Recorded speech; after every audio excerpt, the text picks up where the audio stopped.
Hey guys, it's the Pasta Reader here. I just want to say that this story does have some violent and graphic details.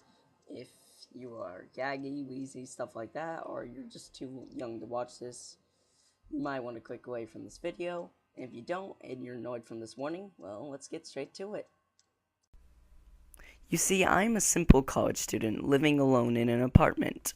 I was very enthusiastic about the release of Pokemon Heart Gold and Soul Silver here in the States. I purposely locked myself out of all media and the internet sites for school purposes. That means no 4chan, no Fee, no Bulbapedia, etc. As I was busy with school year and being poor at the time, I wasn't able to buy Soul Silver on its launch date. After my school year ended, I ordered Soul Silver on Amazon. However, it would take a week for it to arrive.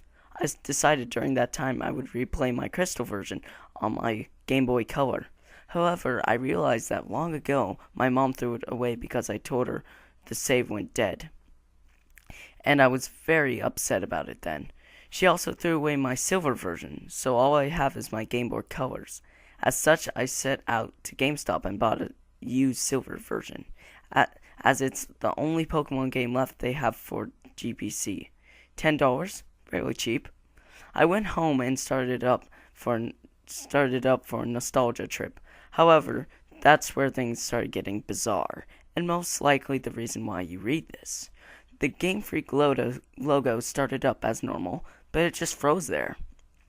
I thought the cart was just an error or something, so I turned it off and on. The same thing happened. I tried pressing A start and over, and all the buttons. Eventually, the logo vanished and there was a black screen for about 5 seconds. Suddenly, rather than going to the usual menu, I was already in-game in a previous saved file, which was odd, as I was expecting all of these carts to have been wiped by the poor battery. Either way, I wasn't complaining, as I would have chosen the continue option to see what the previous guy did anyway. First off, I checked his trainer information. His name just said ... He didn't have much originality. I checked his profile, and apparently he had 99999 hours put into the game, with all 16 badges, 99999.9 Pokédollars, and all 251 Pokemon on the Pokédex. Seeing as he apparently had a Mew and Celebi logged also, I was guessing he either used the Game Genie or was a really hardcore Pokemon player back then. I checked his Pokemon to see what a badass team he has. To my surprise, I saw 5 unknowns and a 6th Pokemon named Hurry, in capital letters. I'm thinking that this must be some cruel joke by a person who played this game last. But I decided to check the profile of the Pokemons anyway. As expected, there were different letters of unknown, all level 5. I was a bit shaky with my unknown alphabet at the time, but I identified the word spelled out to be leave. As the 6th Pokemon, it turned out to be a Cyndaquil. Mind you, this before they were individualized by Pokemon icons. The Cyndaquil looked normal, but it was level 5 with only 1 HP left, with only 2 attacks, Leer and Flash. I don't know why they named him Hurry, but at the time I just disregarded it. The most eerie thing was that, despite my volume being at max, none of the Pokemon he had said their usual cries, just pure silence. Having enough of the team, I closed it. I was parked at what appears to be a room inside Bellsprout Tower. However, for some reason, there were no NPCs around. Even more eerie than that was Pillar in the middle didn't move at all, as it was just leaning on its side. There was no music at all. There was no exit or ladder, or at least I thought there wasn't. I walked around for a few minutes, but can't seem to find out a way out. This was certainly not a room I've seen in Bellsprout Tower before. I tried checking my items for an escape rope, but the bag was completely empty. There wasn't any wild Pokemon either. Finally, I managed to find a ladder, which turned out to be behind the pillar. The screen turned black, and then the music finally started playing. I had a sudden chill, as I recognized the melody I heard to be the theme you hear when you listen to the radio at Alf's Ruins, where the unknown are at. I immediately realized that it wasn't a loading transition, but rather I was in a dark room and would need flash. But before I took care of that, though, I immediately checked my Poke Gear, changed the radio to something more pleasant. But it turns out there was no radio card, or even phone, nor time cards. There was only a map card, which in gold from earlier, and I will call him Gold from now on, was just walking in the mists of black. I recall that Cyndaquil has flash, so I turned off my Poke Gear and made Cyndaquil use flash. I didn't see any message saying, "Hurry has used flash," or anything like that. The room just became lit just like that, and I soon regretted it. The room was a chilling blood red, with a linear gray path heading south. The ladder I used to go up and down was not there at all. I had no choice but to head south. The screen got darker every 20 steps I made, until I finally made it to the end, which appears to be a sign. I read the sign, which said, "Turn back now."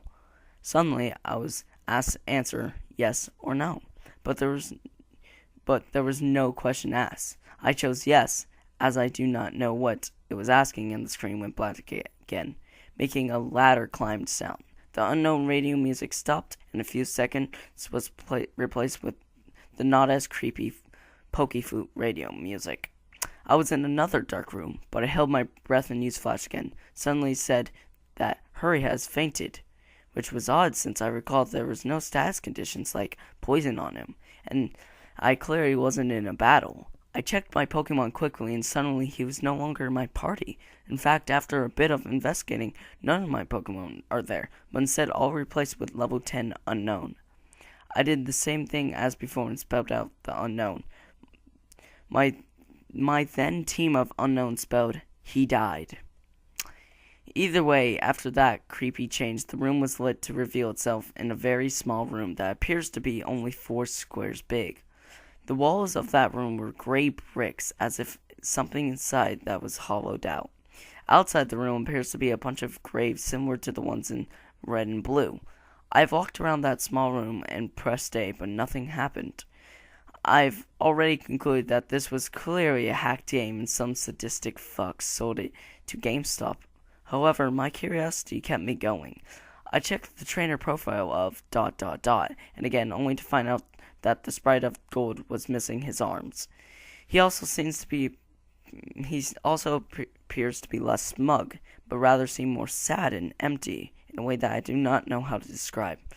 For some reason, it also says that he has 24 badges, which was clearly impossible. After a few minutes of aimlessly wandering, my character suddenly spun and did the escape rope spinning animation. Instead of flying up, though, my character spun downward slowly, as if sinking. After that screen, the music stopped. After finally landing, the overworld sprite of Gold is colored differently now. Instead of the usual red colors he dons, he appears to be completely white now, including his skin. It's as if he came straight from the colorless Game Boy games placed into colored background of a Game Boy Color.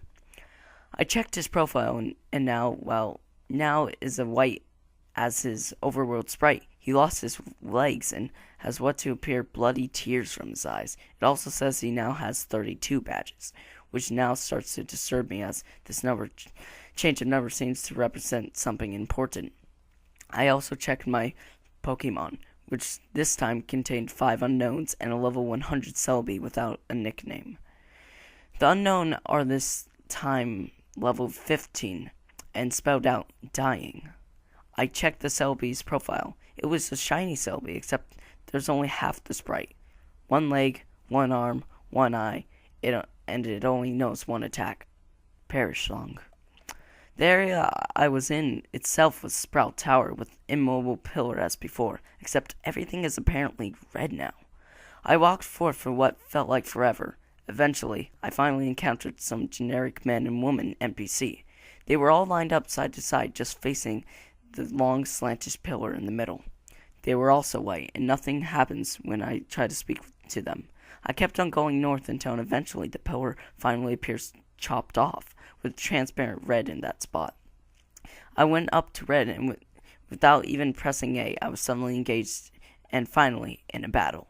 The music starts again, which it sounds like from the unknown radio music again, but played backwards.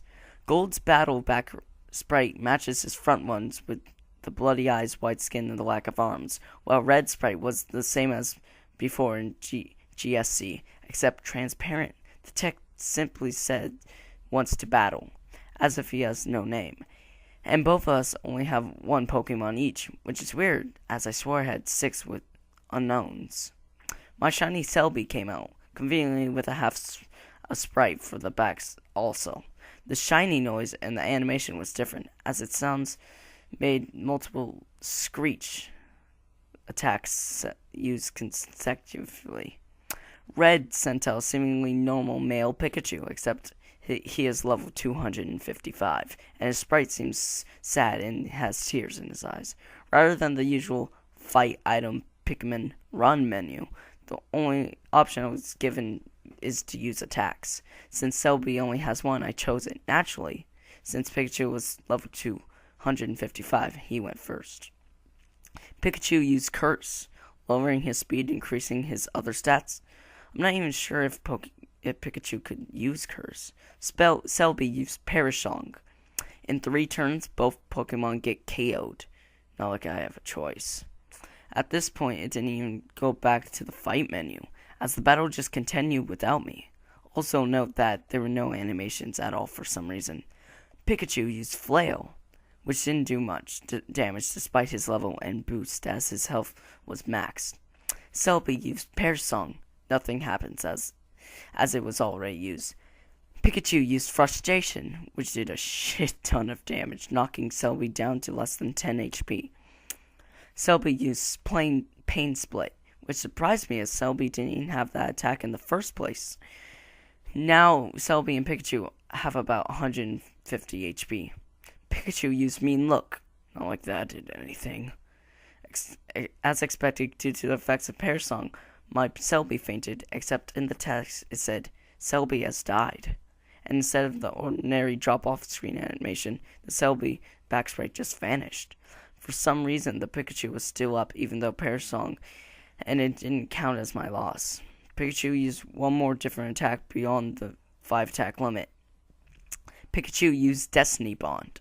Afterwards, it said, Pikachu has died, with a slowed fade-out animation. Apparently, I was the winner, as the transparent red sprite showed up and said, ... At that point, I just freaked out, as the transparent red sprite was suddenly beheaded, leaving nothing but its transparent body. Then the battle ended at the point in fading out along with the music. I'm back in the overworld with another change to the gold sprite. He's now as transparent as Red's overworld sprite. I quickly checked the gold sprite photo, where this time, only thing that remains of him is his head with transparent skin. His head was zoomed in a bit, showing a black void in his eyes. It's stated now that he has 40 badges. Then I backed out and checked my Pokemon. They were all level 20 shiny unknown, which when spelled out read, no more. I was at what I know is next to the end. There was apparently no music playing, but for some reason I still felt like there was something there that could be heard. I was back in the room in New Barktown. Maybe finally I get to play this game properly. But who am I kidding? I knew the statistic fuck must have something done. I walked around my room to interact with things, as I'm a bit afraid to go down the stairs to see what's waiting down there. The note said I walked, as well the background was moving. Gold was not moving his transparent limbs at all while doing so, just floating like those ghosts you see in Diamond and Pearl.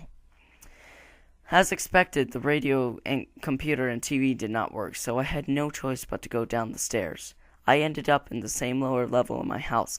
Everything appears normal except Mom isn't home. After failing to interact with anything in the room, I decided to go outside. To my surprise, the door leading outside at the south didn't work. Instead, I just walked straight through it to a void.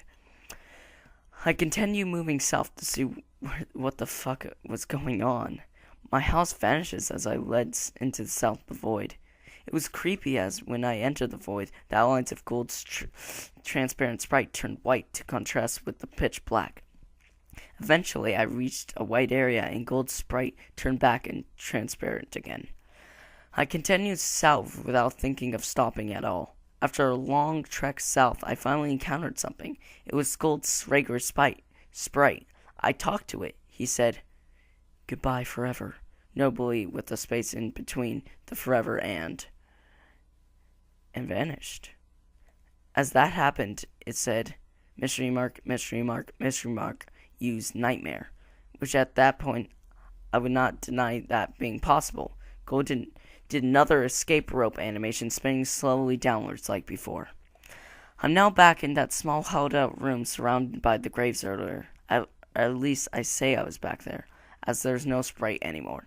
I tried to walk around, but nothing moved, not even wall bumping noises. I checked my trainer profile with absolutely no gold sprite left. It said I have 0 badges, and all the pictures of the Johto gym leaders at the bottom were replaced with skulls. I checked my Pokemon, which were all level 25 unknowns. As expected, it spelled out a phrase that I dared to read. I'm dead. As soon as I went back to the overworld, the room I was supposedly was in was then covered with the same blocks as the walls. Then I figured out what exactly the room was when the final text said, "Rest in peace." The room was a big grave, surrounded by other graves. Gold had already been dead. He died presumably a few years after he defeated Red. He was a young trainer who, despite his efforts in collecting so many badges and attempts at becoming a Pokemon Master, was still unable to avoid the inevitable fate of death, and his efforts were eventually forgotten by the next generation. I was unable to escape from the text no matter what I pressed. I tried resetting the game, and the same thing happened, at which I finally decided to give up on that horrible nightmare. After that experience, I would never look at the gimmick unknown the same way again. They say that only the first generation have folktales and legends, but the second generation has shown me how unpleasant the truth can be. I eventually enjoyed Soul Silver immensely, but I still can't unthink what that rigged game has told me.